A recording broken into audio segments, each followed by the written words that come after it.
No, yeah, you grab that money.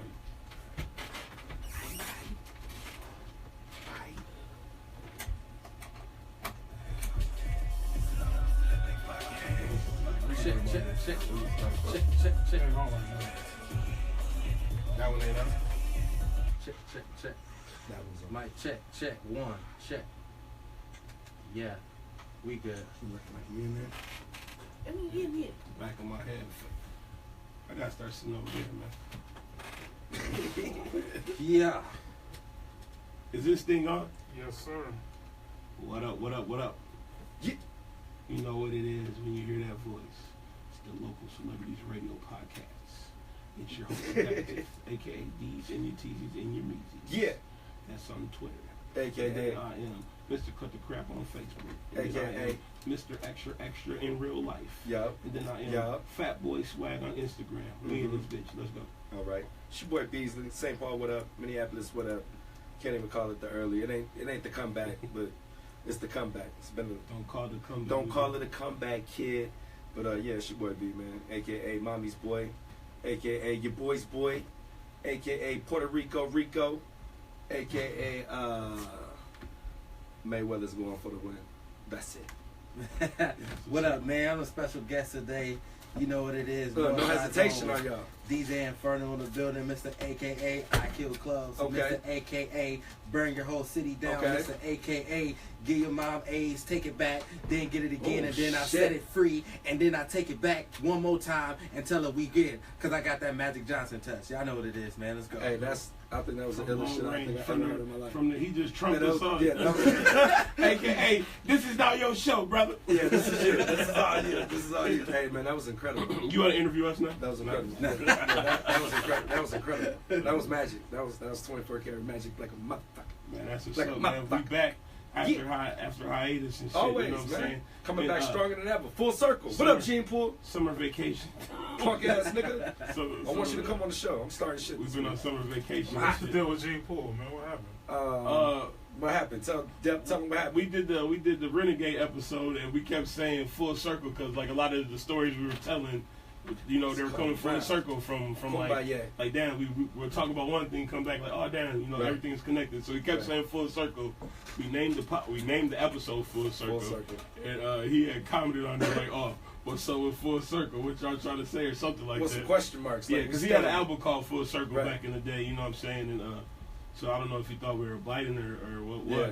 It wasn't shiesty, but it was worth me giving him a shout out every time we say Full Circle. What up, Gene Pool? Punk ass nigga. And now saying Full Circle has become a part of the show. You know what I'm saying? Because we stole tell that stories, back. We all connected. So Full Circle. Full Circle, nigga. You Full did it, Circle nigga. Now we Podcast. doing it, nigga. Local Celebrity, a.k.a. Full Circle Podcast. Yeah. .com. Yeah. .edu. Yeah. All that, you know.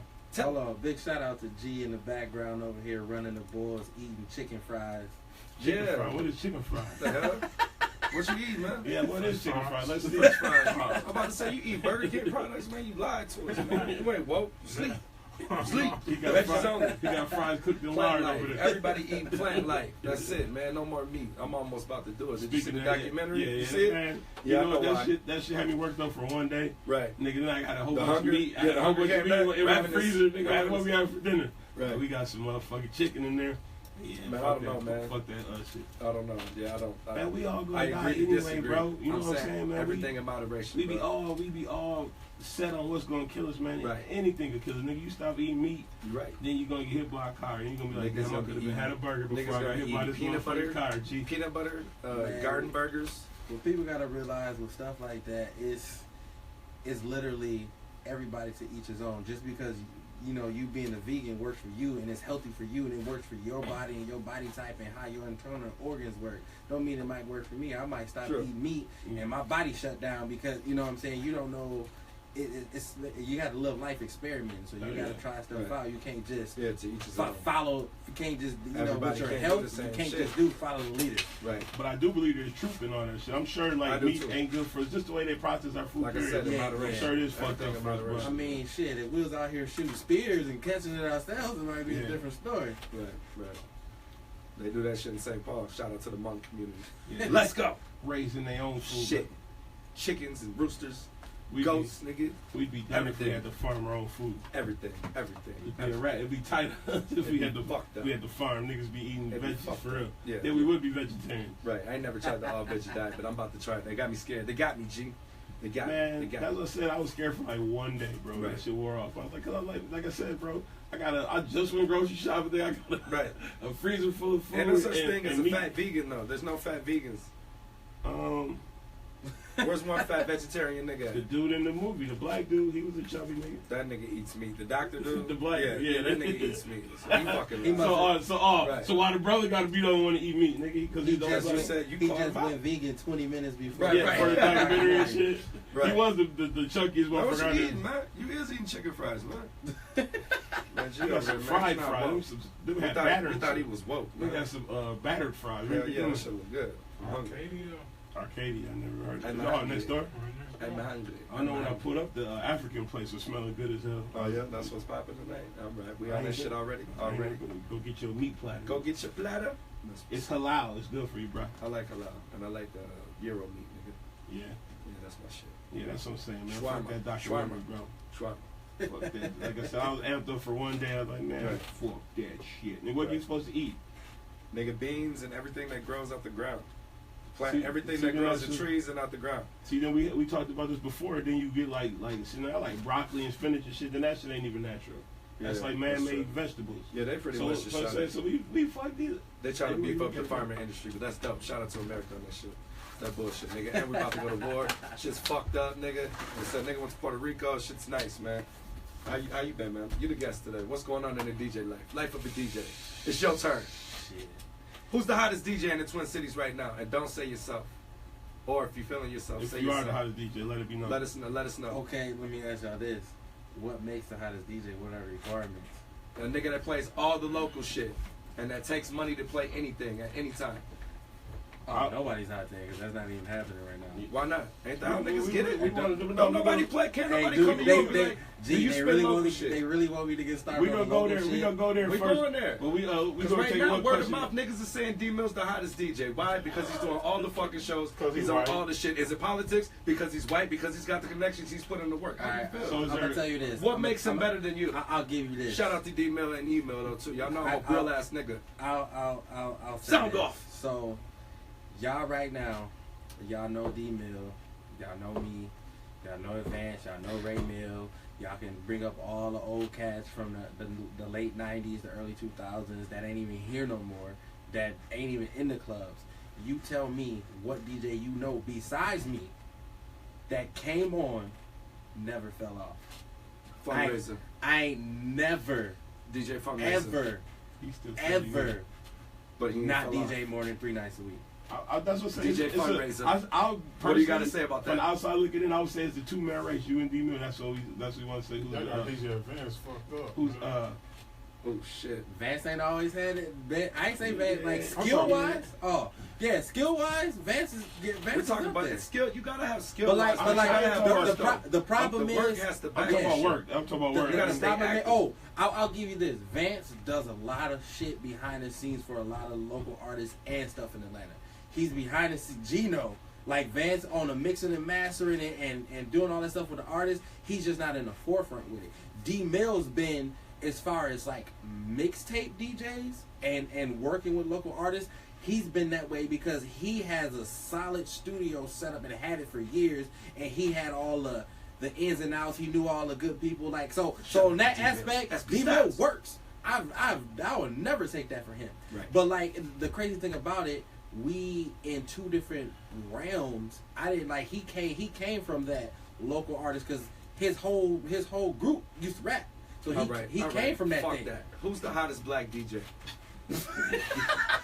Give me the real shit, man. It's the hottest black DJ. It ain't nobody but me. My nigga.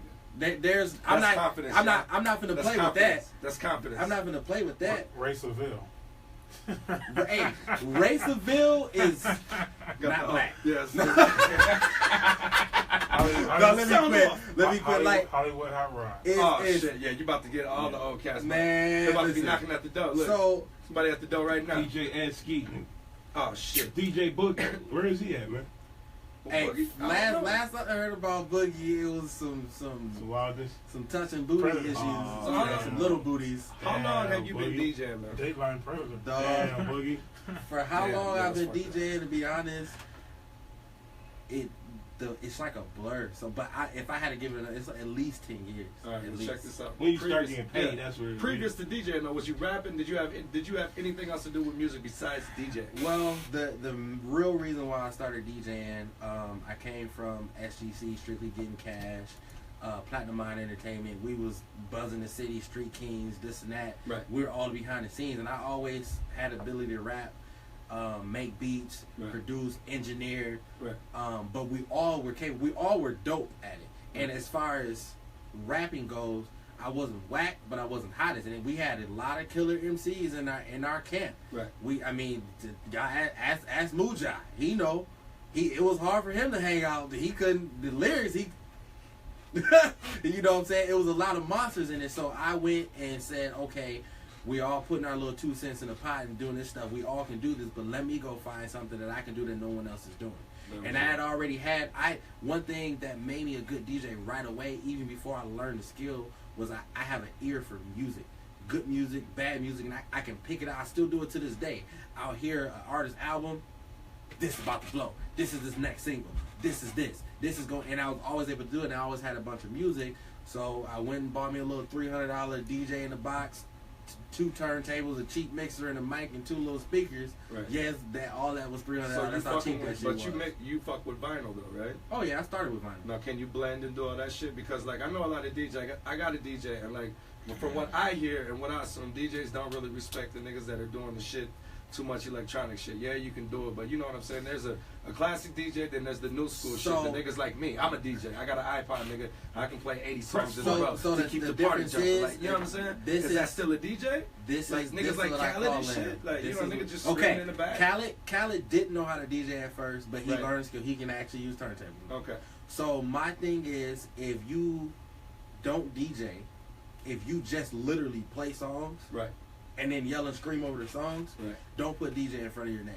Because you're not manipulating music. Right. That's what we do. Right. Okay. We orchestrate. Right. It's like it's a symphony. We're orchestrating. It's an art. Music. So it's an art. Just like, for example, you got when we blend, instead of like, you got the blend in, the beat matching, you got a thing called wordplay.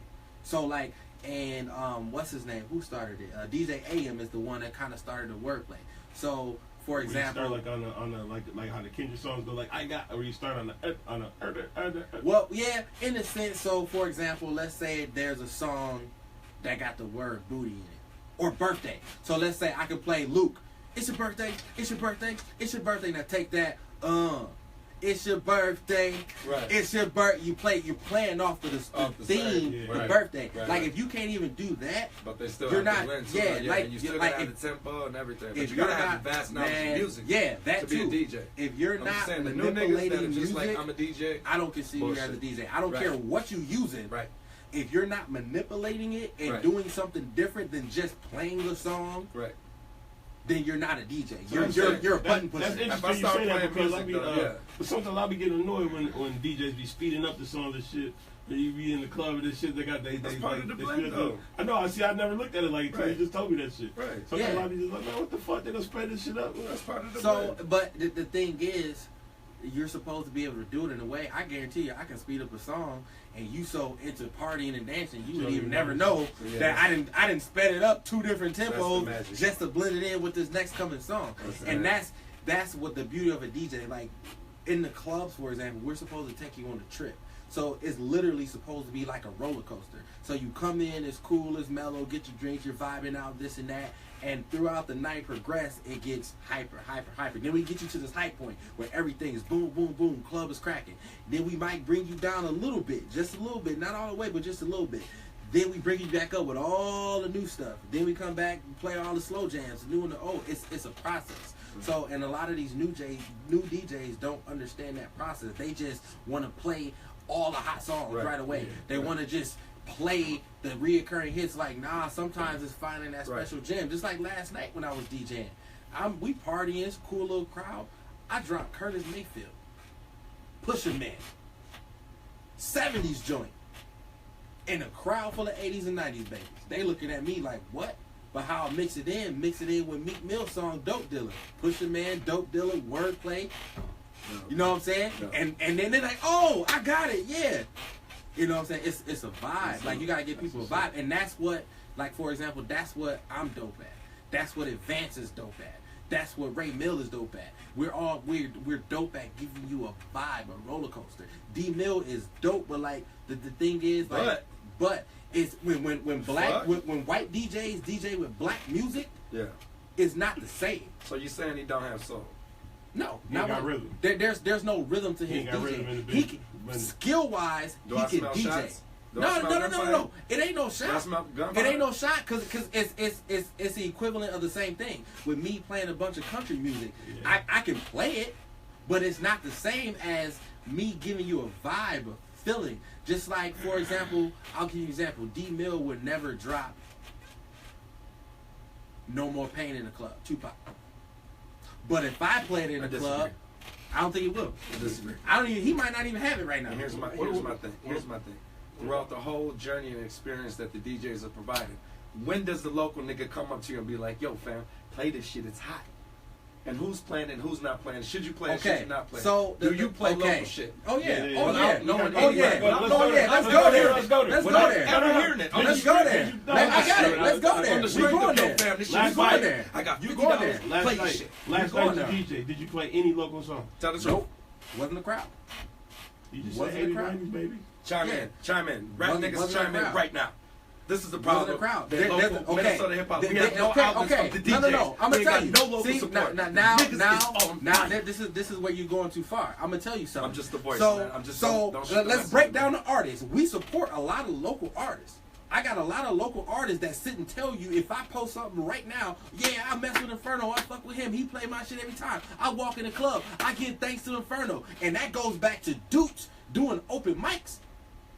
And I still, Gotti, King Reckless, News, DB, Tavante Woods. I play a lot of local artists. The problem is the niggas that's crying and complaining is a nigga that shit they probably whack. That's the problem. The problem is don't nobody wants to focus and pay attention to what the DJs are telling you. For example, let's say if, like Meta, I've been knowing Meta for ever. I've been knowing Meta. No, this even before it's not bad. It's a criteria. People gotta understand. Meta's always been cold to me. Me and Meta went to school together. I remember him battle rapping, killing everybody. You went to Central? No, I'm talking about college. We both went to the U. So I remember all of this. But the difference is, me paying a Minnesota song in Privé with that crowd, for example, not gonna fit into what they're vibing to, is my point. So there's a time and a place for everything. So if we're doing something where we're all sitting laid back, chilling, and just vibing out, I can play Meta. I can play a lot of different eclectic music transition songs, local or national. Right. The problem is every local song is not meant for every venue. Okay. Just like, for example, if I go DJ at Exchange, and then it's where Foundation used to be. Okay. So let's go play there. It's a mixed crowd. They want to, it's either pop or popular hip hop music. Yeah. So the problem is, if I drop a song that's fuck that, kill everybody, boom, boom, drop, bang, bang, brah, bah, niggas, they're gonna be like, well, why are you playing? Wordplay, bro. Right. You just said it. Well, here's the. All right. I got it. So right now, like I'll say right now, like the free Wi-Fi song is blowing up. They're blowing up. Ego. I've been playing that before they was free Wi-Fi. When they just did the song, that song is old. Come on now. But it's got that vibe. But now it's hot now. It is old. It's been on for a long time. But right now, it's buzzing. So is it like? Do you think like you guys should be obligated to be? Yeah. Do you keep that shit on deck? Okay. So this is where I think there's a disconnect between the artist and the DJ. There's different types of DJs. There's the club DJ. Artist, listen. His job is to keep the club rocking and partying. This is the guy you can't come up to with your shit and tell him, yo, this is a club joint. Listen to it and please, can you play it? And if it's a club joint, I've done that. If it's a club joint, oh yeah, this slap. I'm about to throw it on right now. You know what I'm saying? You have that. But a lot of artists don't realize that we are not obligated to do shit for y'all. I mean, to be realistic, we are not obligated to do anything for y'all. It's a total choice. We can just because I play your song in the club doesn't mean I'm obligated to play his song in the club, and it doesn't mean that his song is dope enough to even play in the club. So where artists don't understand, it's a DJ and the artist go hand in hand. The artists don't owe us nothing. We don't owe the artist anything. The artist has to realize that we don't have to give y'all no handouts. We don't. So especially let's say News is my homeboy. That's like my brother. I play his songs a lot. But one, he actually has club songs that girls and everybody dance to.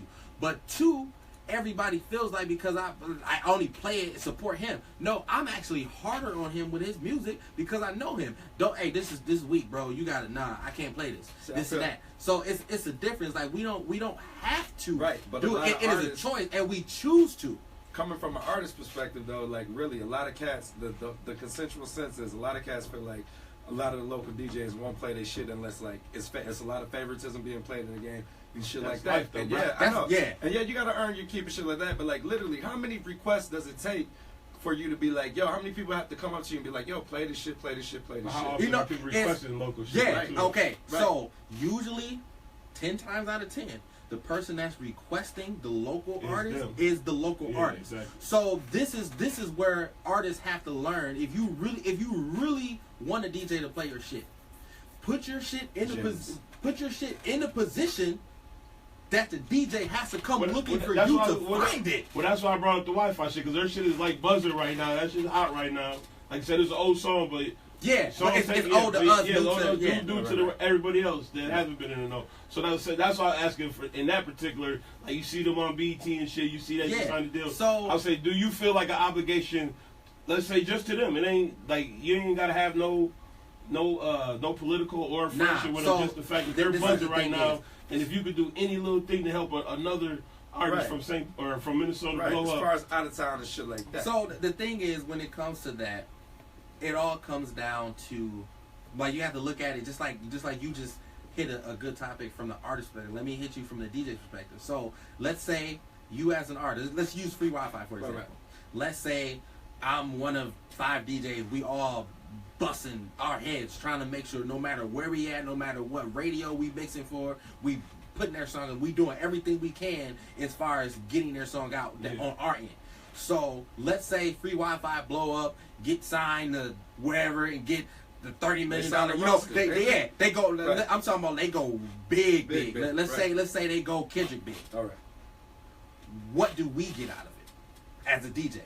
Do we get a plaque? Most of the times, no. You probably don't get a plaque, but you get like the people. You get the love from the people. Like I got the love from the people without playing no local music. DJ nigga. No, I'm saying from.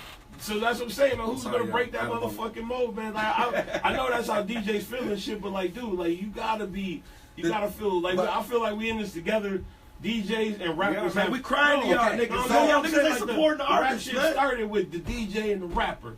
Rappers don't got DJs no more. DJs don't play rapper shit no more. And you're right. And I'm glad you said that because I was gonna bring up the Get Down. The Get Down is a perfect example because it's literally the beginning of the end of the DJ and the artist. Because literally it used to be the DJ was the focal point, and technically the artist was just the host.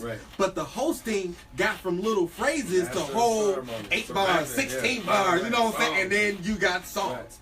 And the original rapper became because the DJ in the club live took a break beat and kept looping it and bringing it back when it was just the instrumental. So there was space to speak over it, and they just happened to speak in the rhythm with the rhyme. This is literally how rap was created. It was because the DJ was doing something and set a platform up for the artist. Then along the line, the artist got bigger, and then it was like, fuck the DJ for a long ass time. What about Primo, man? What about, Yeah, but you can't. That's not DJing. producing. He stayed relevant by producing. Yeah. DJs became the producers. Yeah, and so now. Yeah, so now all DJs produce. But I'm saying the new radio. I'm saying as the DJing of just DJing rocking parties. That I'm saying that or a radio DJ. Right. So that aspect. So the only way any DJ stayed relevant is exactly what you said. They were doing all this other stuff behind the scenes. Right. So now that behind the scenes work starting to come back to the forefront because you have all these big EDM DJs. Then you have a DJ like DJ Khaled. Then you had Clue. Well, Clue came first. Right. But, you know what I'm saying? And now it's the DJs. We're doing our own albums, picking out our own beats, or we're making them ourselves, buying them, producing them, finding the artists, putting it all together. Right. And where the artists need to understand, once again, you have to create a rapport with the DJ. Yeah. And full circle. Yeah, and you have to create a rapport with the DJ. You have to just like as a person that don't know you from Adam and Eve, right? Like as a person coming up to the stranger. Let's even take the DJ and artist thing out of as a person that don't know you from Adam and Eve. Why would I feel obligated to do anything for you? And I don't have nothing to do with you. That reminds me when I met my DJ. So you create a rapport. Right. One, these artists have lost their mind because they act like these DJs ain't from the hoods, the same hoods we had. Right. All that checking the DJ shit, chill. Right. That shit don't work on me. It's not gonna work for a lot of DJs.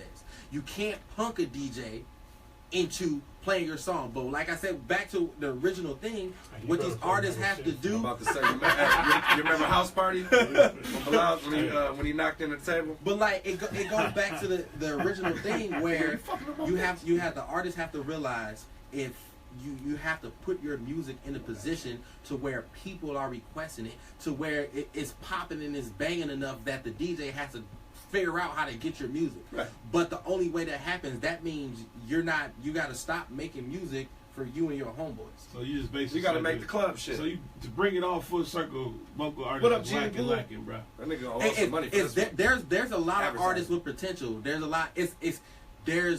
There's not too many artists here in Minnesota that has the full package or get the full package, so to speak. And then it comes down to a money thing, because nowadays everything costs money. You need, unless you have a team that does your PR, that does your marketing, that does your graphics, that does your video, you got to pay for all of that. Yeah. That does your engineering.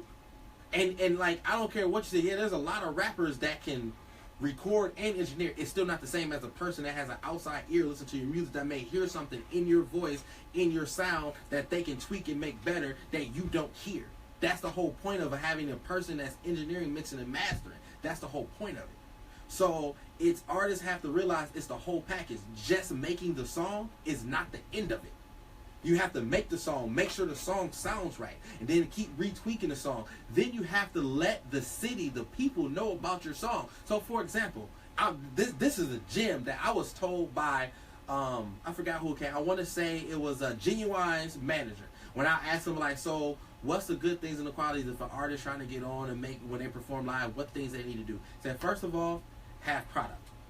You need to, like, now it's not just about the music, it's about the product. So you got t-shirts, stickers, flash drives, whatever that case. Then he said, two, never perform longer than 8 minutes.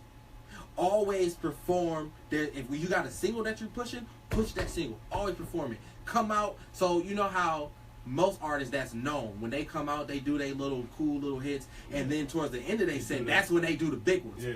New artists or local artists can't do that. You come out with the bang. With the best shit. Yeah, and then you do verse, chorus of a couple of other songs, and then go back out with the bang with the song that you started off with. That's your single that you're pushing, and let everybody who know who you are, social media, 8 minutes. All that 15, 20, 30 minutes, nobody wants to hear that shit. And it's I'm not saying that because it might be whack. It has nothing to do with the bearing over your music. People have a short attention span for shit they don't know.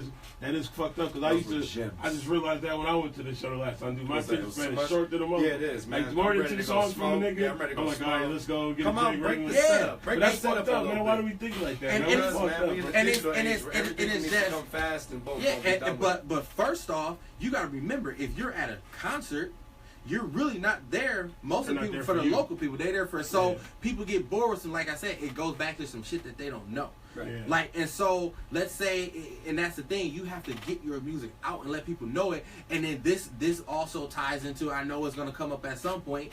artists getting charged to open up for bigger acts.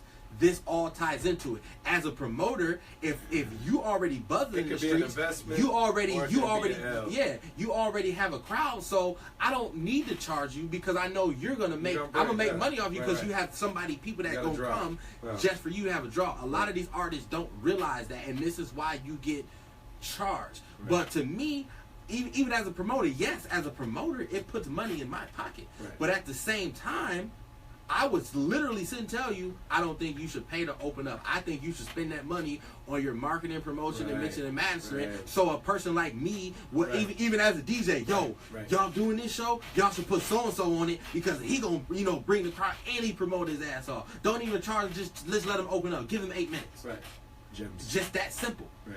But artists always want to do shit the hard because the entertainment is a block of egos. Back to the shit though, is it just the artists here? Because I don't think this shit happens everywhere, bro. Happens everywhere. It happens. It happens to a certain degree. It happens everywhere. Wherever you go, people are complaining about the same shit, bro. It happens everywhere. But just from my affiliations with 24K Mixtape, Team Big and Rangan, Core DJs.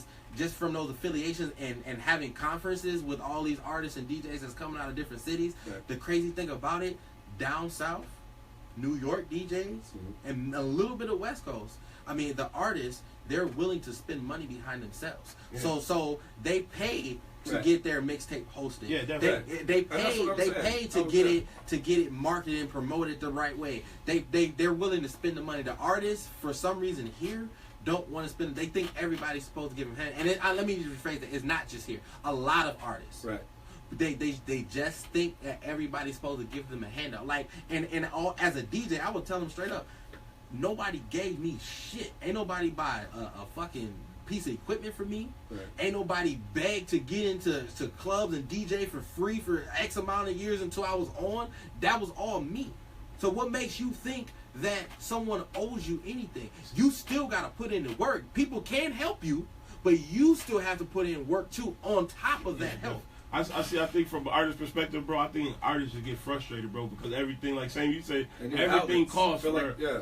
Everything costs, bro. So like at some point you're just like, God damn, can I get one spin from somebody? Yeah, I just think that's basically where it comes from, bro. It's frustration. Then you put so much money into it. Even the wacky shit, 2.5 minutes, man. You listen to it, say you don't like it. What is it gonna cost? If anything, are you just the nigga that's like, it ain't gonna cost shit? No. $100, man. So play this. 2 minutes. It's literally changed. I don't have a set thing. So like, there's been songs where they'll email it to me like, yo, can you see if you can play this in the club? And I'll listen to it before I get to the club. Right. I'm like, oh yeah, I can bang this. This is cool. Right. And then, or I'll be like, yeah, it's cool, but I'm only gonna play this much because after this it gets whack. Have you been offered money to play songs? All the time. Have you played songs for money? All the time. Yeah, right. But I also gave nope. I don't need the money. This can't get played. Like it's like a lot of times. Worst DJ experience. You see that nigga just got working out. Hell no. That gotta work out for hell no. Your worst drunk nigga DJ experience. Rap it in your ear, some shit. Anybody ever came up to you just be like, yo, play this shit, or nigga, fuck that shit, it's whack, Gabby's. Or you ain't gonna play my shit? It was Gabby's 2002. 2 for 1s, Thursday night 2 for 1s. Nah, upstairs it was or downstairs. I think upstairs. The worst incident that I've had. In what city? Don't say city. No, it was definitely downtown Minneapolis. Yes. So, dude comes up to me and was like, yo, can you spin this record? I said, how many songs is on this CD? The CD was blank, didn't have nothing, no writing, nothing on it. And he said, go to number 3. Yeah, and then I got frustrated because the party was cracking, it was jumping. So I was listening to my headphones. I was like, all this shit whack, bro. I can't play none of this shit right now. You see this crowd? Man, this song for the bitches. So I was like, he was like, play number 6. So I listened to number 6. Number 6 was supposed to be the song for the bitches. Number 6 was still, I'm the biggest dope dealer. I kill everybody. I got all the drugs. My rims are big. Nah, fam. It's not going to work right now in the club. Right. Nigga, you going to play my shit. I was like, all right, fam. I was like, go ahead, do something. Now, I guarantee you this will be your last day downtown Minneapolis. You're going to get banned from everywhere and you're going to get beat up. Do something. And like I was already notorious from when I started DJing, from all the homies, you know, sabotaging the parties. Oh, they ain't pay you, Inferno? Oh, all right, we'll be right back. Hey, we took everything they got from the door. How much they was supposed to pay you? I know, man. Here's $1,000. That's how I got it. It was like a fear factor at that point. Right. So the artist got to realize, like I said, you can't sit and punk you have nobody's history. Right. And that's not to say that I'm the toughest. Fuck with the DJs. Yeah, it's not to say that I'm the toughest or not. But it's like damn, fam, like you have to build a rapport. Right. You can't force me. And when you try to force me to do some shit, that means I'm definitely not gonna do it. I don't care about your money. When did the relationship go wrong between rappers and DJs? This shit couldn't have been like this back in the days. You saw the get down, man. It couldn't have been like this back in the days. They were wide receivers. Y'all was saying it started when the money prize started, man. I really think what it was probably a lot of shiciness. Yeah, that's what it was. Power struggle. Once rappers got better, like you said before, it started off them just hosting. You need me, I don't need you. Yeah, then when it became a forum where it's rappers and then then I'm sure at some point once rap got big, the rappers started getting the deals, right? Like the industry, and this is what I was gonna say. A lot of jealousy. X they motherfucking DJ out there. The DJs, it started to be a jealousy because it literally went from the DJ being the thing to the artist being the thing. Exactly. So it was a transition. So it was a lot of jealousy. It was probably like, okay, DJs this cat just got all this money, so I'm gonna figure out finagle him out of some money for myself because I'm not getting none of that money. Yeah, and I think that kind of happens so much in the industry. Like we talk about groups all the time. It's a group. Yeah. Like it's only can be one of us. Yep. Yeah, that's a relationship. And so it's like musical I said, there's no DJ, to be honest, there's no DJ that I know personally that do not at some point somewhere in the weeks, you know, the days that they DJ throughout the week that they don't play some type of local music. Whether it's somebody that they mess with directly, whether it was somebody that pays them to do it, whether it's just because it's a dope local song that they like. Right. So it's getting played. Now, is it consistently getting played? Is it well, let me rephrase. There's, after talking to a lot of DJs like Bigger Rankin, and I don't know if y'all know who Bigger Rankin is, but he's a DJ that's known for breaking records. Yeah. And like there's a difference in between playing your song and breaking your song. Yeah, like, yo, you gotta listen to this shit. But like the thing is, your song has to have a vibe or a feel that fits into the situation, and that's where, like, my guy Sway, they had a song called "How You Like Me Now," and it was literally like, okay, I was a broke poor cat, now I'm rich. Sway. Yeah, how you like me now, bitch? Like, and the shit was banging. Nobody knew it, but the way the song was set up and the topic of the song was an intro for me to be able to say, yo, what's up? This goes out to all my hating ass niggas, all you hating bitches that was hating on your homeboy that was broke, now he on, you trying to fuck with him now, with the goo, when boom, how you like me now, bitch? You know what I'm saying? And it was a vibe, and I was able to restart that song over and over and over and keep saying different stuff, and people were vibing to it. Same thing when News had Aquafina, she got the water. She got that where they were party songs, they were club songs, and I can't think off the top of my head right now, but there's been other local songs that we've done that just got that feeling, like King Reckless right now has a song called Water. The song, like literally, I was going through music. And he sent it, and soon as the beat came, I'm like, oh yeah, this is, and I listened to the song, I'm like, okay. Cue that up for the end. Okay. So, you know what I'm saying? It's like I said, there's a lot of dope local artists. Right. And let me phrase, I'm gonna stop disrespecting them, call them local artists. I'm gonna just say Minnesota artists. Niggas is local, nigga. And some of them are happy with the positions that they're in with their little notoriety between the cities. Right. But somebody else has to reach out more and want to go national and be bigger and better. And there's a lot of artists. National. Yeah. We got a lot of national artists. And there's a lot of artists that are almost there and they need help. It's a lot of artists that they may have the skill level, but okay, the production that you're choosing is bad. Right.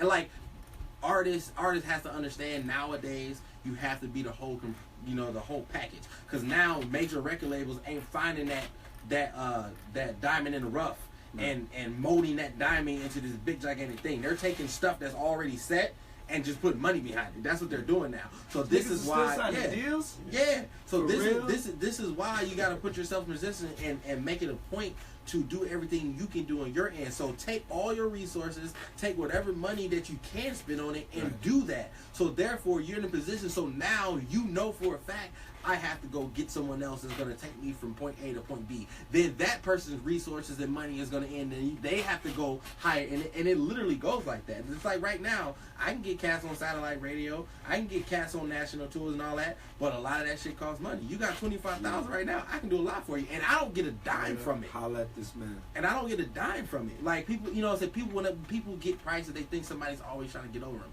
Right. I don't care about your money. I feel like everybody's trying to get over. Yeah, I'm getting paid. I don't need none of your money. You know what I'm saying? I'm getting paid regardless if I have anything to do with this or not. So I don't do it to make profit per se. So if I can get something out of it, yeah, okay, great. But it's not all about that. I would give you a plug and a connection and make this connection for you and not get a dime because, okay, this is what you want to do. I can get you there, but it's going to cost you this. It's going to be cheaper through me because I have the plug. Get your paper up. Get your paper up and holler at him. All right, I got one other question about the DJ, which I see as a lost art myself. Like when you doing a club, bar setting, the last 3 songs, man, usually used to be like slow jams where you could, you know what I'm saying, you go spit your game, get up, everybody get last chance, go get you a girl real quick. The last couple times I've been to a party, niggas don't play no slow, they play like one slow song, then they'll end that shit with some hyper ass shit. Right. Yeah. Like, what the fuck? What happened to the last So there's we've been trying, I know at least me, I've been trying to get back to the slow that, you know, that last 15 minutes, you know, get a homies a chance to get that girl. But I understand why. It's because think about as a club goer. Think about when you went to the club 10 years ago. The club used to have a line outside at 9 o'clock when it opened up at 10. It used to be cracking early. It used to pop early. So the DJ can, as soon as he walk in and plug his shit in, he can go. Right. So now you kind of got to hold your time and play your cards because nobody comes to the club till 12:30, 1 o'clock. Exactly.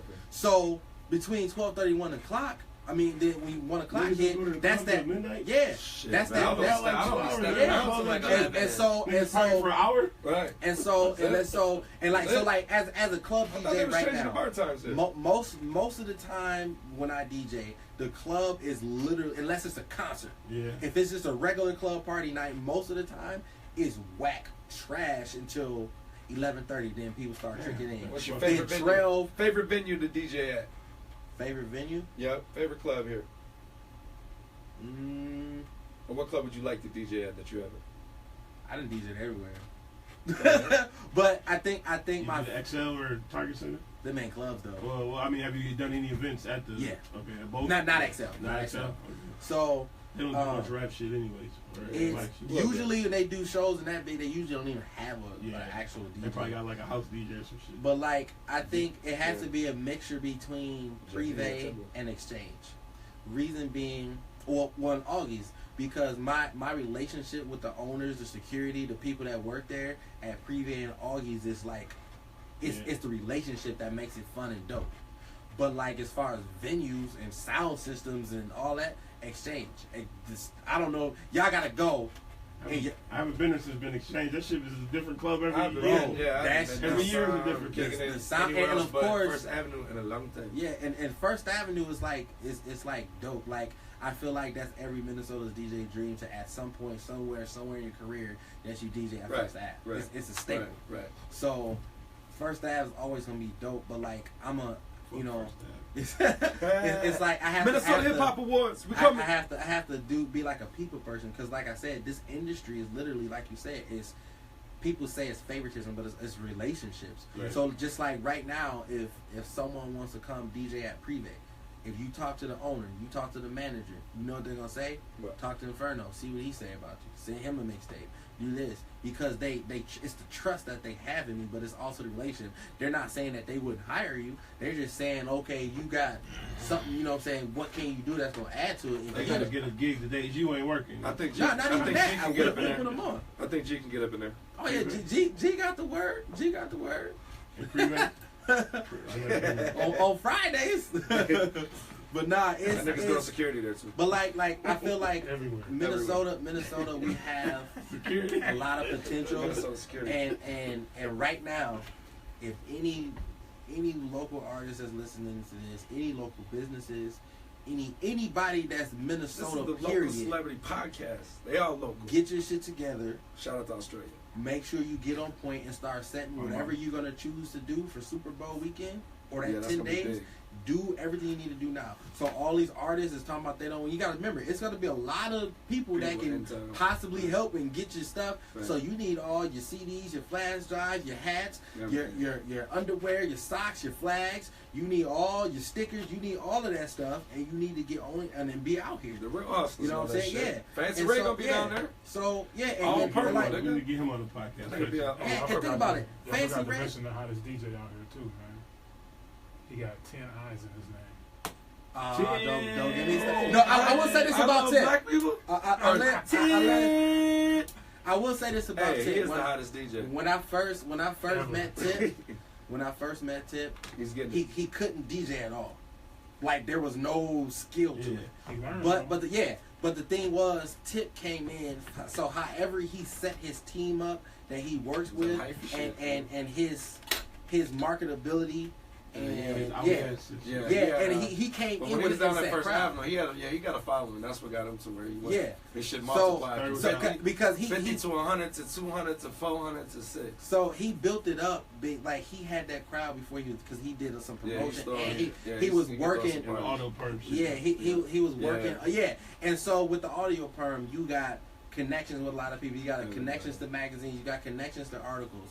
And however that plays out and how he uses them, it worked out to his advantage. And like I just DJed with Tip last Saturday at Prevay, and like I had to okay, he got better. Like he's and that's my thing that I tell all the DJs. So and that's what I said Tip when I first met him. I said you already got something that a lot of DJs may not never get. You have a crowd you got to follow. Who closed? You or him? We both did. We started going back and forth, but I ended the night out. Shit. So. But and Tip always had a dope song selection. It was just how he would put it together. But now he's learning that there's a rhythm to things now. He's learning. Tip or D-Mill? Skill-wise, D-Mill. Following-wise, Tip. Because right now, the crazy thing about it is the DJ, a lot of DJs that are popular, they just have a following. Yeah, it has nothing to do with their skill. That's the difference between them two. So I gotta follow it. D-Mill just work. So the difference is, let's say how many people you think are going to a show? What about DJ Augie 3000 or 5000? I don't even know who that is. He's not a DJ. He's just a radio personality. Who is that? Augie 3000 from Go 95. Yeah.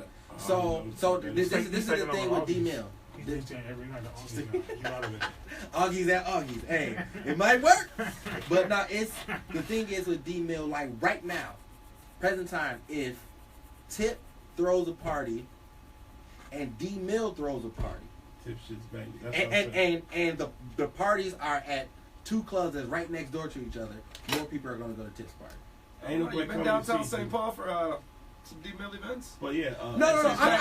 Okay. You ever been around for that shit? Let's take it a step further. He knows how to go out to Minnesota and kill that shit. So downtown St. Paul is St. Paul itself is like an inset thing. It's a lot of people that's super big and legends in St. Paul. Shotty Boo. Yeah, that's my.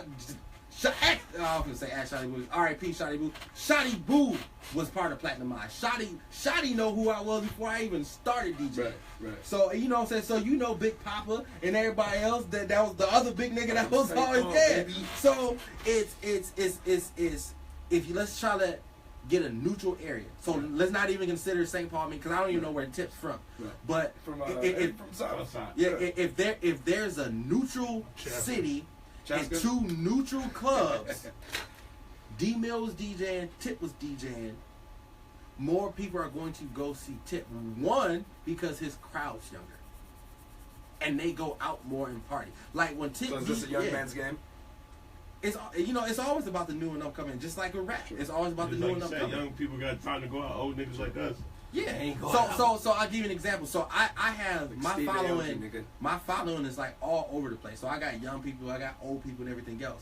But let's say everybody's like, man, won't y'all start a 25+ night or 30+ night? Yeah. I said that I'm never gonna do that. I'm gonna tell you why. The 25+ don't go out enough to do a weekly event to profit from it. Once a month, 25+ is lit. Right. What? Niggas go. I can't deal with this right now. That's the homeboy. I don't know his name, but he's cool as hell. But I mean, I don't know everything, and I would never tell. And that's the one thing about this entertainment industry. Just like I talked to G, it's always about learning. Right. So it's all about learning and connections. So, but whatever I know, I would definitely tell you and help you out. But the little things I do know, people need to pay attention because it will help you in the long run. And I'll give you an example. Like I told Ray Mill, I said, Ray Mill, if you when he asked me about it, he had a controller. I said, get rid of the controller, get you some turntables, learn how to use turntables, learn how to do the ins and outs. Because what's going to happen is you always going to be good no matter where you go DJ at, no matter what equipment is there. It doesn't matter because you got the hands, you have the skill to do it, no matter what equipment is there. Just like now, the way I came up and I was DJing from DJing on my hands and knees with cheap ass turntables, I swear, give me 2 cassette tapes. Right. And I'm blending, I can mix that too. That's the original DJ. That's where I started from 2 cassette tapes, baby. So, you know what I'm saying? And like I said, the thing is, we have to figure out somehow to bridge the disconnect. And me and G has talked about this before, trying to put like a conference or seminar. But they didn't try it, man. Yeah, the thing is, artists complain, but then we don't want to fuck around and go to these seminars. So the shit just I feel like niggas that don't want to take these gems and exchange them. Just like if me, you, and Depp, we do a seminar with just us, and even G. And if it's just us, one, we can't charge, so nobody's going to pay us to give them information. Right. But people don't realize, just like half the stuff that I just said here on this podcast, gems. Somebody else it's gonna cost you money for them to tell you these little things. Right. So I feel like we have to do something. We have to bring in like somebody that was a big name artist manager or a PR person. People to take the shit. And just like I wanted to do a thing, for example, to let artists know the difference between the songs that's getting played on the radio and your song. I'm not talking about the skill wise, your topic wise, or if the song's hot or whack. It's the sound quality of the song. And people don't understand the difference. No, they don't. Like you said, with the master, like a lot of cats don't want to spend that money, but at the end of the day, that could be the make it or break it. And like, to be honest with you, mastering might not be as much as some of y'all think, because DJ Advance has been mastering a lot of stuff for people. They got cats that are mastering shit online. You can go send your shit out to the professional studios and get them done for like 25, 50 or something. Get them cheaper if you do them no package. On a lighter note, man, are y'all boycotting the NFL? Why? Because of Kaepernick? Because of Kaepernick. Now they just suspended Ezekiel Elliott for domestic violence. He got suspended 6 games for domestic violence accusations that he was cleared of, but they taken action to suspend him for 6 games. So bullshit. Boycott. So boycott, and I think people need to realize they're trying to make examples out of the black players when this is happening, because I forgot which white player it was, but he had 20 different times and he just beat the shit out of his wife. And he like had her. Right. He was a slave and all that shit. Roethlisberger raped some girls. Right. Allegedly. And then allegedly, he allegedly had some domestic stuff, so he should allegedly get suspended too. Right. And I don't think nothing happened to the kicker, and he admitted to the shit. Like, that's some bullshit. So the thing is, the everybody's talking about boycotting. Everybody's always talking about protests and this and that. The boycott doesn't matter. If the players don't boycott. If the players don't boycott, but on top of that, it doesn't matter until enough people that it affects the NFL pockets. So when it affects their money, like so for example, y'all remember when Tommy Hilfiger said something about not liking niggas and niggas? What happened? Tommy disappeared. You ain't seen nobody. That shit's at the house. Now, it was a long time before Timberland said this shit too. Niggas still wear Timberlands. Yeah, that Michael Jordan's a cool niggas still wear MJs, man. Black people don't give a fuck about shit, dude. We don't care about nothing no more, man. Unless they're from the outlet. We ain't got no communities no more. Shit, I was thinking about that. Rondo, brother. When I was just walking up. You seen you guys come around the back. You seen the Somali dudes out there at the round table kicking the half a bitch. You don't never see that shit in the hood no more, bro. The thing is, people people are a lot of people talk and don't do nothing about Exactly. it. Like everybody's talking about the Facebook crusaders. They're talking about the gentrification of the North Side, how they're trying to move all the black people out of the North Side and move white people in. Right. So I'm gonna tell you what that really is. They're really trying to get the riffraff out. It doesn't matter if you're white or black. They're trying to get the riffraff out. But I personally I'm on a board with a program. Our job is to get more urban people to buy homes in North Minneapolis, not rent, to buy. Yeah. So the more land we own, the more we buy, then you create. You can't talk about the gentrification because like we're going all our way to help you, and we have programs that we can take you from nothing to something with your credit to get you a house in North Minneapolis. So and a brand new house at that. So people have to realize. A lot of things y'all just complaining, but you have to take the opportunity and really research before you start complaining and see if this is what's really happening. It's because it's really not. Everybody I talk to that tell me about buying a house, all right, I got a program for you. They building smack brand new houses over south. They're doing some over in North Minneapolis, and they're about to start on the east side of St. Paul. Mm-hmm. So. We're trying to get people. I might need to link up with you, bro. I heard a couple people say that, but they scared. Yeah, they scared. You know, it's funny. I'd rather live on the north side than the east side for some reason. Man, that's anywhere you go, it's gonna be some bullshit. And like, it's people. It's Ooh, people which themselves. area got the least Chicago niggas? That's where I moved to. Chicago. All the niggas in here. Who got least Chicago niggas? East side or north side? Anybody? All the Greeks are in Chicago. Who got the least? North side or east side? Chicago niggas. East side is all Chicago. East side is baby shot time. Yeah, North side is Gary, Indiana. Yeah, it's Gary. Right, it's Gary. But now it's the north side. I mean, I don't want to start on the gang shit, but that shit's funny to me. Like, stupid, man. It's stupid. Yeah. I think it's just a lot of senseless bullshit. Like y'all niggas don't want to fight. See, so like the gang shit and fighting over blocks and territory, it'll make sense if one, you own the actual property, the neighborhood that or that you're actually making money off the block. I think why are you protecting the block that you make no money off of and that you don't own? Instead of niggas killing each other, the niggas that got the beef need to build a little baby backyard UFC ring. Everybody throw down money for the nigga that's gonna win. Nobody gets jumped or killed. That niggas just fight. We don't even need to do that. We don't need to be fighting. What are we fighting for? You get that aggression out, but this, man, we need to fight. Unless you go to a sanctioned gym, you fight because you ain't pay your man back $200 for the zap. Niggas is getting killed over that shit. Doesn't say $200 ain't shit, bro. Niggas is getting killed over that shit. In the grand scheme of things, bro, we kill each other for senseless ass shit, bro. That like nobody even knows. Like you ask these niggas what they fighting for. It's all, but well, I ain't gonna say nobody because it's a domino effect. One nigga got killed one time, and everything's revenge. So, but then again, like man, I don't know, bro. I just don't get it. Why we always when you was younger, you wanted to fight and kill. I did. I was part of that. I was part of that, but I grew up that shit quick, nigga. I was in jail for 3 hours, nigga. I'm like, nigga, I'm not about that life. After the motherfucker get caught, most niggas don't want to get about that life either. The crazy thing about it with our society.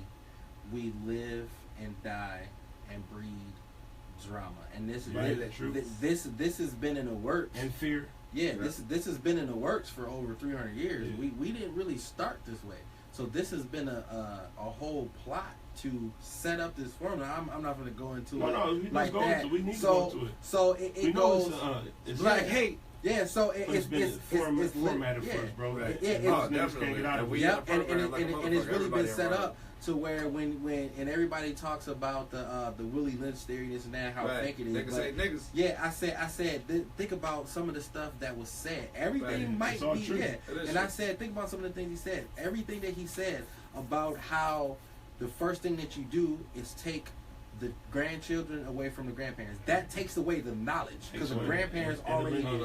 And then the second step, you demasculate the men and masculate the women. Then the women become completely independent and they become dependent, or if they're not dependent, they become dependent on the government, a.k.a. the white man. Therefore, they don't need the black man for nothing, and that creates turmoil in the relationship. Yeah. So and it's a domino effect, and then they instill all this drama, this love and hip hop, this and that.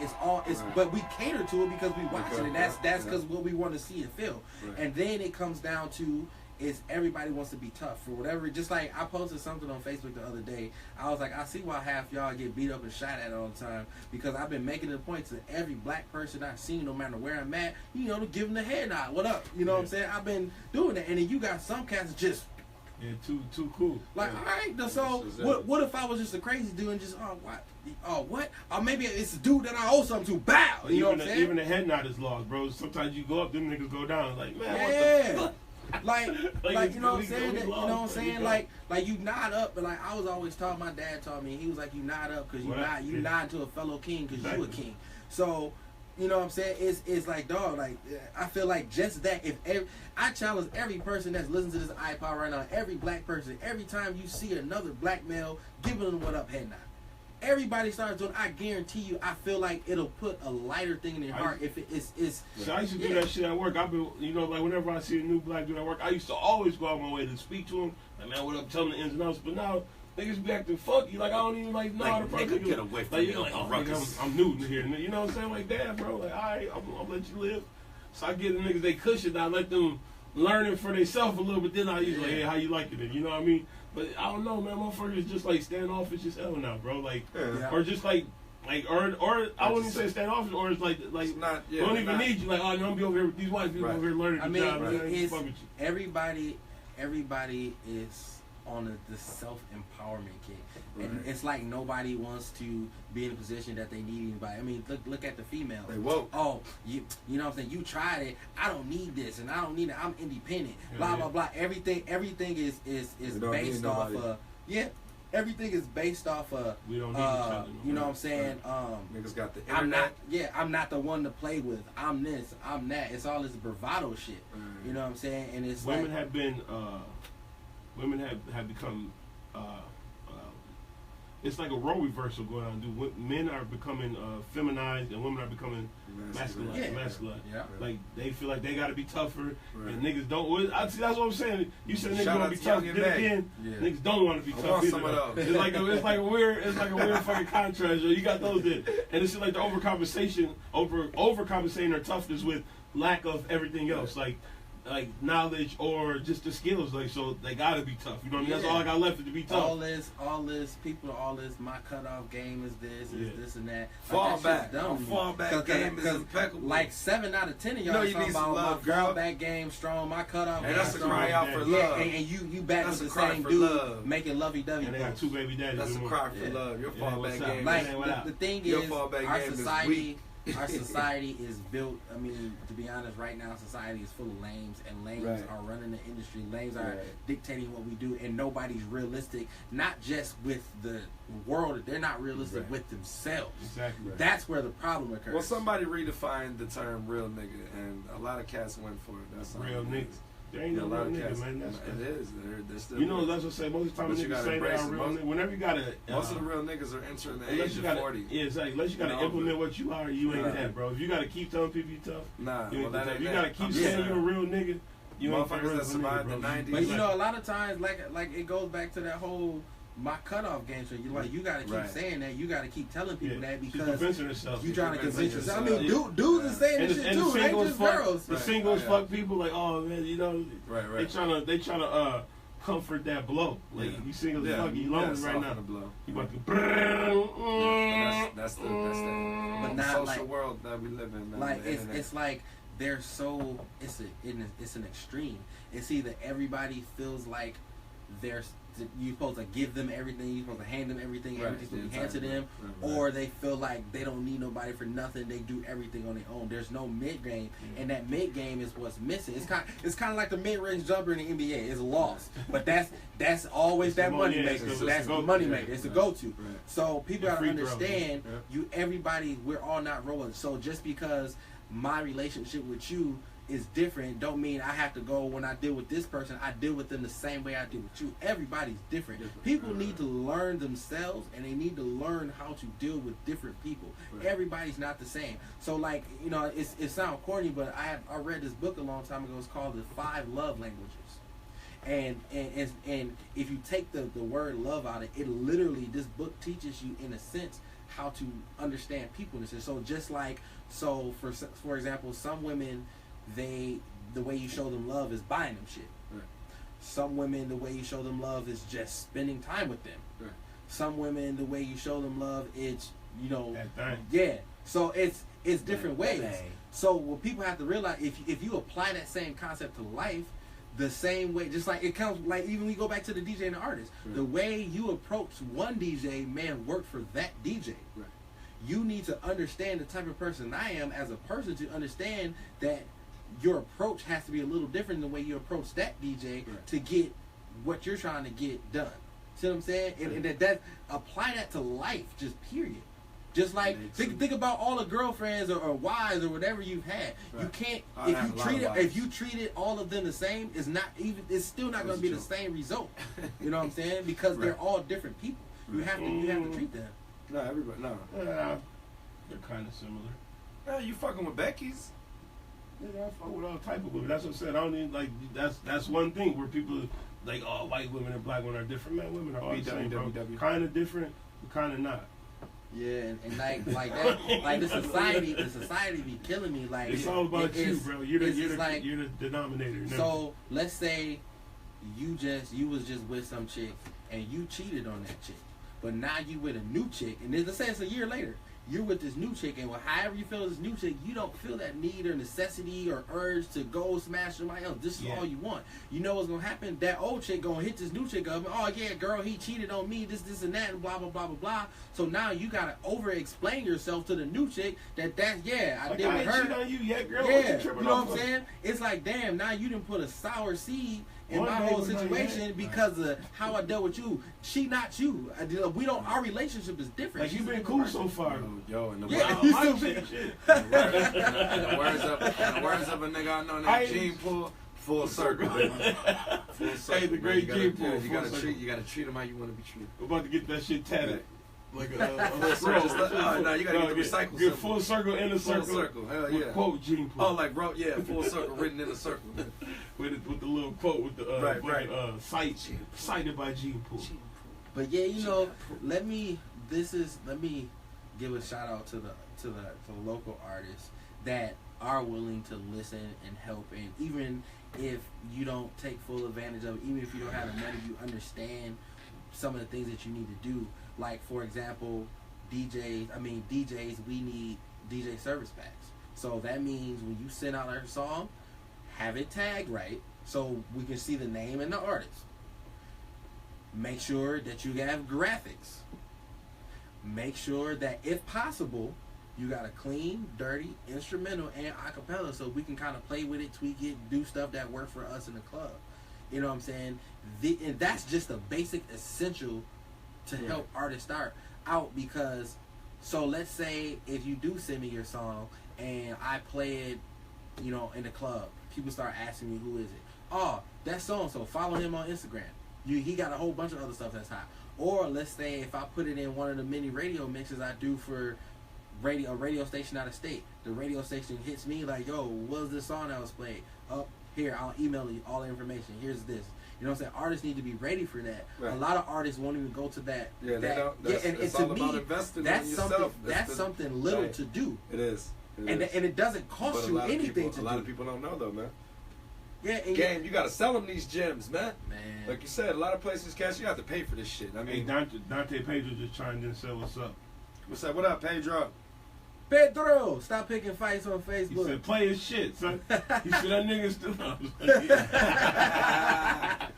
But now, like, you know what I'm saying? It's like for example, I know all y'all familiar with Mr. Mayhem, right. And I was around him when, like, you know what I'm saying, it was like the music was just extremely ridiculously grimy, and I know his skill, and I always told him, dude, this is only a fraction of your skill. Get out of that rich to factor state and venture out.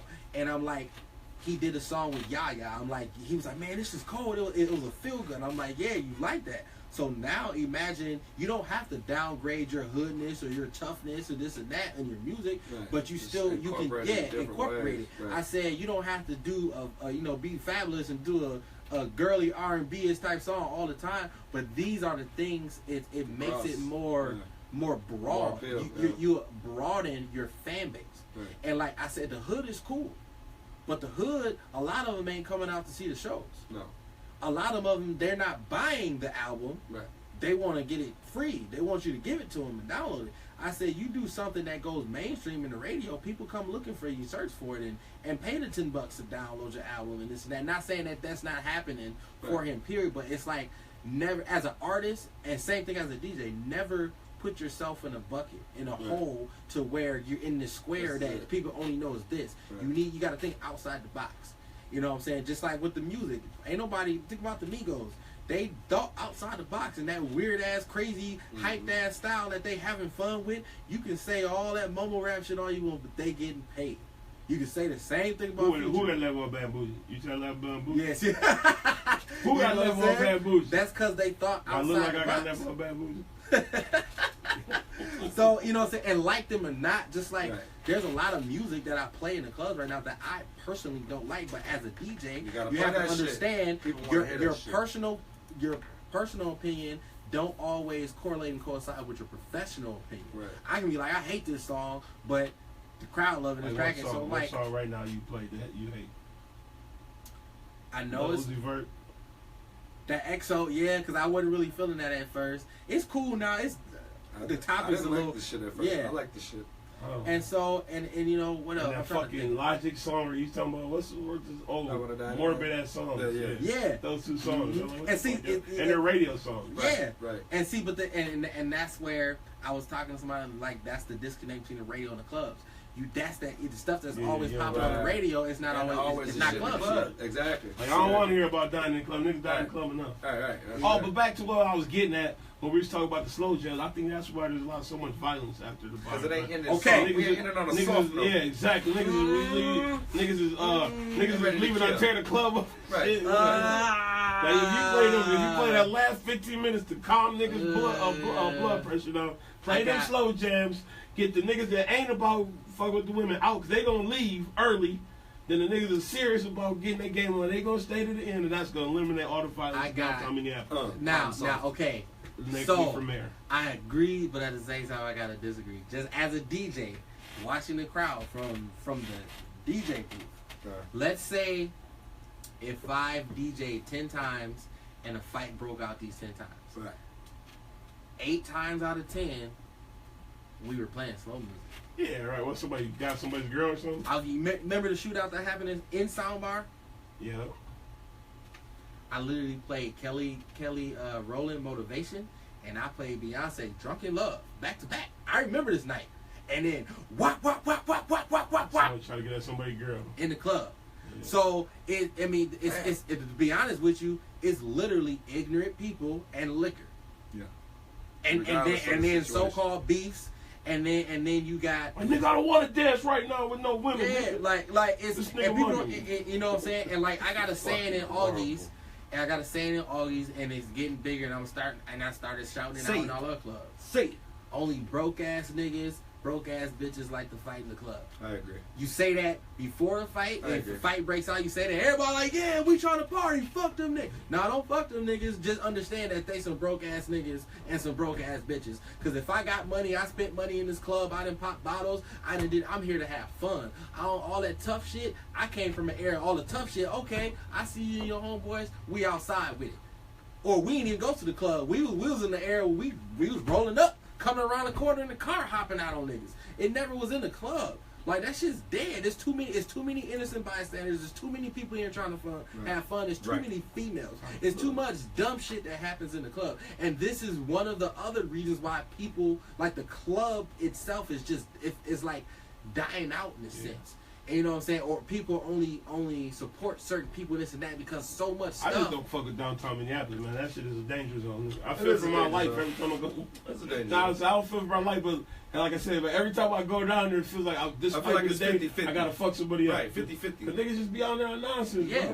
Bro. And you're right. And that's where the problem, like, I feel like not to glorify drug dealing, but I feel like that atypical drug dealer that came out, had the ice on, dressed real fly, his homeboys dressed fly, that came out and popped 20 bottles of Cristal, Ace of Spade, in this, you know what I'm saying? And the ones that came out and had fun, they out partying.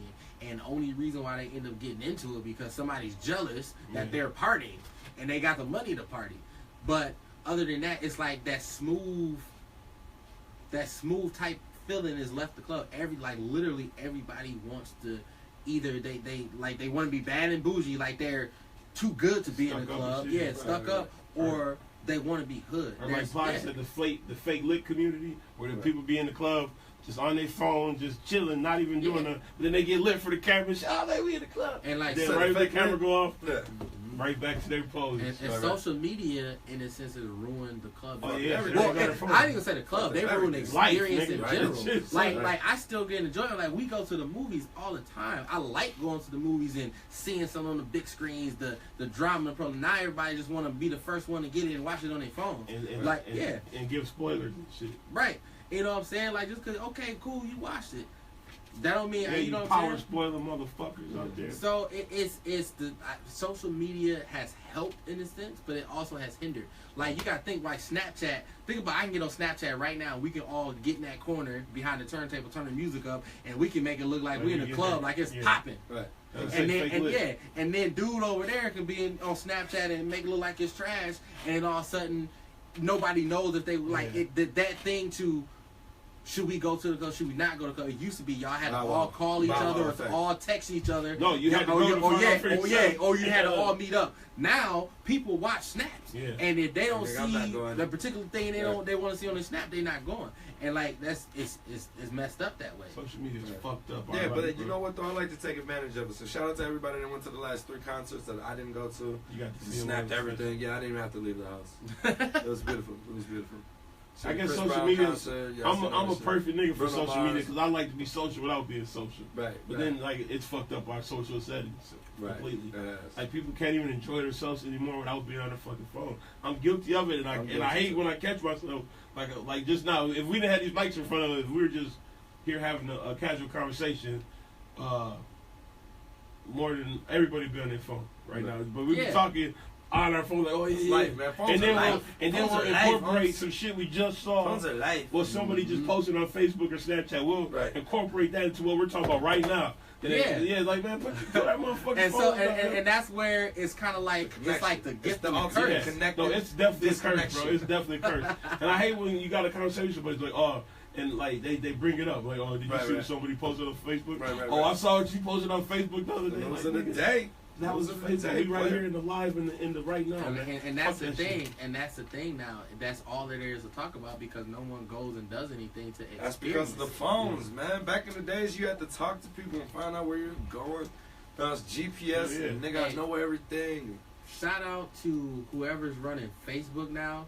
Y'all so adamant of blocking us from posting videos and snaps and lives of music, but y'all got all these spam ass accounts with these bitches named Julio Iglesias with their ass all on their neck talking about free fucks. Click here now, but y'all won't regulate that shit. But y'all regulate music. Niggas be clicking. They know it sells. Man, listen, I got a whole lot of fucking friends on Facebook. If you friend request me and we don't have one friend in common, I even be skeptical when people got like 15. Now I gotta go check it. If them 15 people got nothing in common, that'd be the 15 motherfuckers that was dumb enough to accept that. But no, I'd be like, man, if these 15 people, if it's like 15 people, that don't have any ties to each other, I'm like, yeah, this is a fake motherfucker. And it's like it says, like if somebody's from a certain area, they know, like, oh, they from the west side, oh, they know these 5 people. Put it together. Yeah, if it's like 15 random ass motherfuckers, like, man, I can't do it. I've been getting a lot of motherfucking friend requests lately too, bro. I get like not a lot, like 3 or 4 days to be like somebody. I'm like, who the fuck is this? You know, I got a question for you, Dad. So, what do we as a city need to do?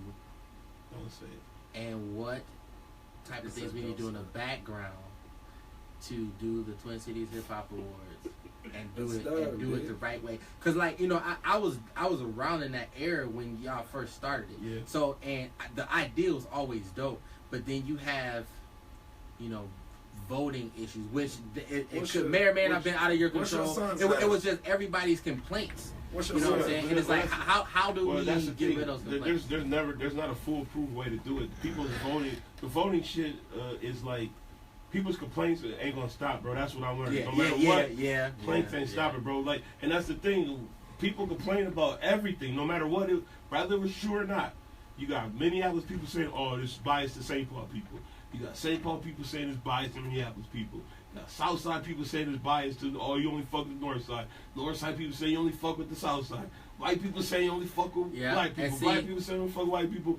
Backpackers say you only fuck with street niggas. Street niggas say you only fuck with nigga. Y'all's all right, but y'all's all wrong. We fuck with everybody. Everybody's included. But niggas see it how they want to see it and don't complain about how they want to complain. The thing is, so what it looks like on the outside looking in is one of the reasons that people were going back and forth that way, because they felt like okay, it's only Depp, so Depp just going to find the people he fuck with. Which that I'm not saying that's what you did, but that's a mediator though. That's what he did. But I outsourced the people, and then I was the collaborator of the information I gathered, which is true. And the reason I did it like that is because when I went out and tried to incorporate other people, like I take recommendations, like oh man, you should have done one committee, this person better than I fuck with them, but I tried to do it as like one big committee, like get everybody together. That shit wasn't working. So I took to make it easier. I would so if I reach out to G, I talk to G like, man, who you think? Boom, they give me that information. I come to you, be like, who you think? Like it was on a one-on-one thing, and I take all the information from all the. I take all the information from all the people I got, and consolidate. So tell like about I said, your son. I don't think that's your son that's doing the Minnesota Hip Hop Awards. There's a Minnesota Hip Hop Awards. They've got a son. The son is out here about to do. They got a Minnesota Hip Hop Awards coming up. So man, from my perspective, man, the awards is done, bro. It's like y'all niggas killed that shit. Y'all killed me. Yeah, and it was so it gotta be somebody else. Yeah, it gotta be. The thing is, it has to be like. The problem is there's so like the disconnect in the cities has to be figured out for which. See, that's the thing, bro. I thought that was that was one of the things that brought people together. But like people always took it as their own shit. Yeah. So it was those people that were motivated. Then there was those people that just took it as like a hateful thing in a situation where they want to start trouble and they want to be bitter and shit. Like, dude, what are you really mad about? What it has to be, something has to be done behind the scenes where there's a committee or a conference. Like it's like little steps have to be done behind the scenes to so all them people crying and complaining instead of us checking them like, nah, fam, all right, you know what? We're doing this. Come here. We can figure out why you crying, and I'm gonna tell you why you crying. And then the thing is, they won't show up. But I used to. But like I said, I deal with it all on a one-on-one thing. I feel that people's thoughts or words. So I said the whole committee and like getting people together, like for some shit like that. I just felt like that's just gonna go away. Like to have a platform where people can come and just complain. Yeah, so I took everything on a one-on-one basis, bro. Everything everybody told me, everything people had to input, I took it and absorbed it and did like that. Do an artist submission day. People. Then they're gonna be like, oh, you trying to get niggas already think I'm rich off the fucking awards for some reason. Yeah, people have to get out there. They gotta get out their own egos on Facebook or on social media, and like it has to be in a setting. And and at first it's gonna be rough. I mean, there's no way around it. It's gonna be rough. There's gonna be egos. There's gonna be some person that thinks they're better than this person. Why is this and that? But this is where education of the entertainment industry comes into play. And there's a lot of people that really didn't have it, bro. Like honestly, but the thing about it is like now that I haven't done it, I realize how much people appreciated it. Mm-hmm. When it was here, niggas took that shit for granted, didn't give a fuck. Like, so. Yeah, because the reason why I was one of those niggas. Because like I've been to and participated in the Diamond Awards down in Florida. Yeah. And like all these other cities and states, they got their own, and like there's not that weird thing. There's no hating. Everybody's, you know what I'm saying. But every time I see a award on, like hip hop involved award, niggas is always something. Maybe it's no matter just where. Florida. Maybe the Diamond Awards. I mean, you're gonna have issues just with people in general, but a lot of things that were happening, I don't think it has nothing to do with the world. They're just ignorant people. True. So, that was the same with us, I believe. It's like, man, we had successful events. It's just like the few where people was there fight is what fucked everything up. So listen, I'm just throwing this out there, just as a filler. So, what do you think if we did we did a Twin Cities Hip Hop Award? But let's say we have our own community input and we teamed up with Atmosphere. We teamed up with, so you got Atmosphere, then you have us, then you have like we got some outside partnership, like for example, XM Radio, like Sway, something like that. That would be perfect ideally, but could it happen or would it happen? If you do that, see, that's the other thing. That was the other weird thing I ran into with Atmosphere is like their association with the awards was either make or break. A lot of people thought if they weren't involved, oh, it's not legit. Some people thought of it that we showed them too much love by having them involved, and they're not, and they never showed acknowledged to. You know what I mean? Like the bigger, like the Brother Ali's in the Atmospheres, like they never like acknowledged the awards or like said anything. Or, but then again, when I from what I heard is that they didn't want to, but so they didn't have those conflict of interest where people think, oh yeah, you're showing favoritism to them. People already thought we showed favoritism by them being nominated. I'm like, nigga, how could they not be nominated? But I think I know, I understand why. Because Atmosphere, they don't deal. They have their own personal opinions that they don't deal with people, and they don't necessarily have to deal with people because they're already their own entity. They don't need it. Exactly. But the thing is, like for a person like me, I don't want to have a bad reputation in the city. Period. With no group or no person or nobody. So I'm always trying to, if you got an issue with him, I'm always trying to talk to him individually, talk to you, and make y'all try to understand it. You know what I'm saying? Trying to mediate and trying to levitate the situation. Atmosphere don't want to levitate the city. They want to levitate what they're doing. They don't want to levitate the cities in general. You know what I'm saying? And like I said, we all want to get paid. We all want to make money off the situation. But it's not necessarily always the case. They have to understand everything has to be done from the ground up, and it doesn't always make money at first. It's not always about the money. But to answer your question, to bring back the Twin Cities Hip Hop Awards, it has to be somebody better than me right now. My time has passed to do it. I'm not in tune with local scene like I used to be. I used to live and die that shit. Now I don't even really. I won't say I don't care, but I'm not as in depth with what's going on and what's happening. So you need to change your name then? Do I need to change my name? No, I'm still Depp, but I'm not. I'm not. I don't know, man. That shit. I think that shit tainted me a little bit, man. Like, the shit I seen and experienced with the Hip Hop Awards, bro, wasn't cool. Like, I saw the ugly side of this scene that I can't say nobody else saw, but I saw a lot of shit where I'm just like, dude, fuck boys and girls. I saw so much shit, bro, and I heard so much shit. And it's like, damn, I wasn't doing none of this. And I saw so much shade from people about other people. And then they fuck with them, and dude, there was so much. I was like, man, the book's coming out soon. I'm a type of nigga, man. I like to be a cool motherfucker. I like to be honest. I like to be cool. I like to be honest, and I like to be real with you. So, with the award show, man, I was meeting fake representatives with everybody, like the pretty girl in the club or some shit. Like when I meet a nigga, they ain't coming at me genuine. It's always like an angle to the awards and shit. Like, so they fake fuck with me. And I'm not that type of person, but I'm gonna be genuine with you all the time. And I was like, the words is a conflict of interest with myself, bro. That's why I had to stop it. And then I felt like at the end I kind of got blackballed from venues with the fighting shit. So at that point, man, then it became a legal issue and I lost money. And I was like, man, fuck that shit. So like I said, so I really don't be hating on the other people trying to do a award show. None of them have come to me for advice or like even like to ask me questions or pick my brain. And that's why I say fuck them. And to use it as a stepping stone, I'm an open book. I'll let them know like there's no hate because like I said, I'm not in the position to do it anymore. Somebody better come along. I say fuck them. And I gotta be somebody that loves the fucking scene, bro, because you're gonna deal with so much shit. Everybody that's claimed to do it, and you gotta deal with a lot of egos, a lot of never shit. Be better than your shit. And like I bet to everything. I always thought like, man, I want to be, you know, in cahoots with someone to start it on my own, but at the same time, I don't think I'm in love with the scene. And it's only because of the stuff that I experienced with DJing. And it's like I feel like I shouldn't have to fight with artists or even have an argument. It's okay, you sit down and tell me what you need and I can tell you this is what I know about it. And what I don't know I can find out for you and this and that, and nobody wants to learn. Everybody thinks they know everything. Everybody thinks they know everything, alright? And nobody knows shit. That's what I learned. Everybody think they know everything and nobody knew shit, bro.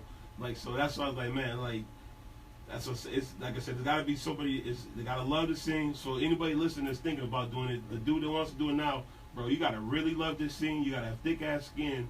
You gotta be a diplomat about it because you gotta be very. This is like a democracy of being fair. Yeah. And that whole like letting people submit their own shit.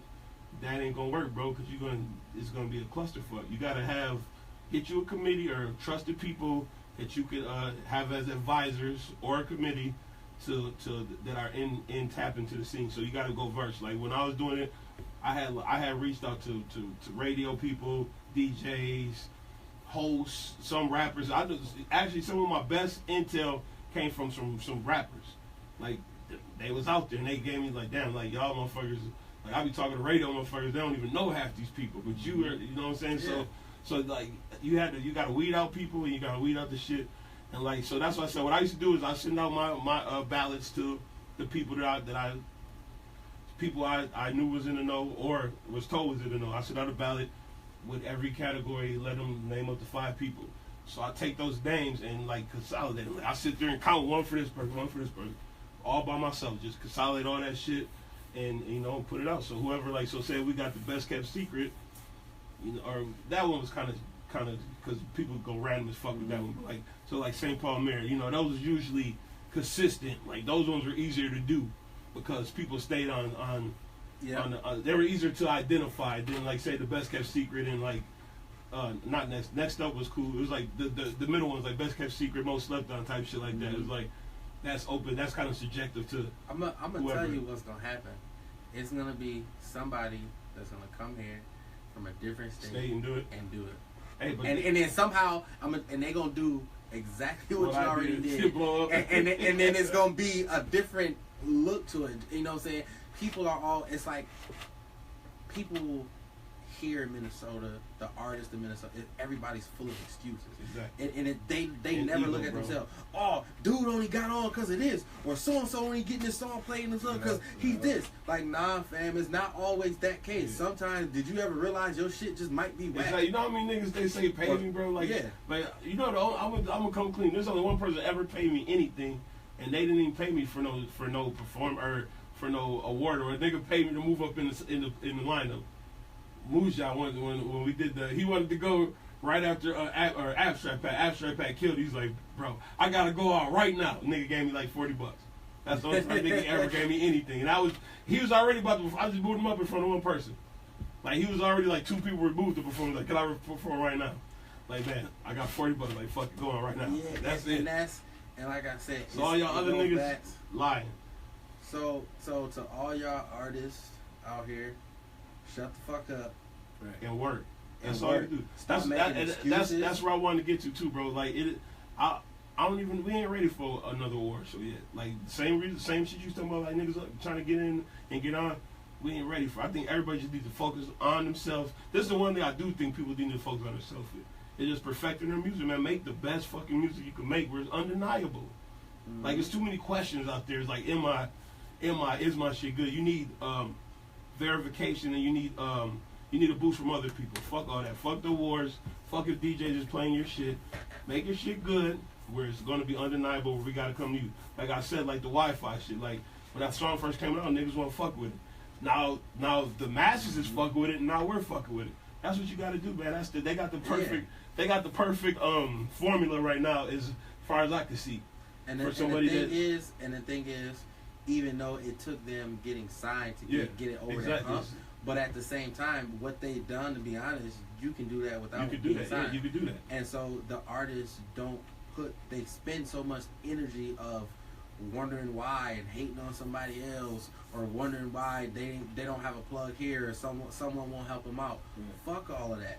You need to spend more time and energy of how to get your music out. You need to spend more time and energy, like I said. Just like as a DJ, I literally listen to music, and if it makes me feel a certain way, if I watch the crowd and I see a dope crowd reaction, I see them jump, I see them react to it, I'm like, see, look, you got one, bro. Like, now you got to take this formula, capitalize on it, and do that. And then, but you can't fall off. Like, people don't understand it. It's about your work ethic and your music. Baby. Yeah. And like I said, the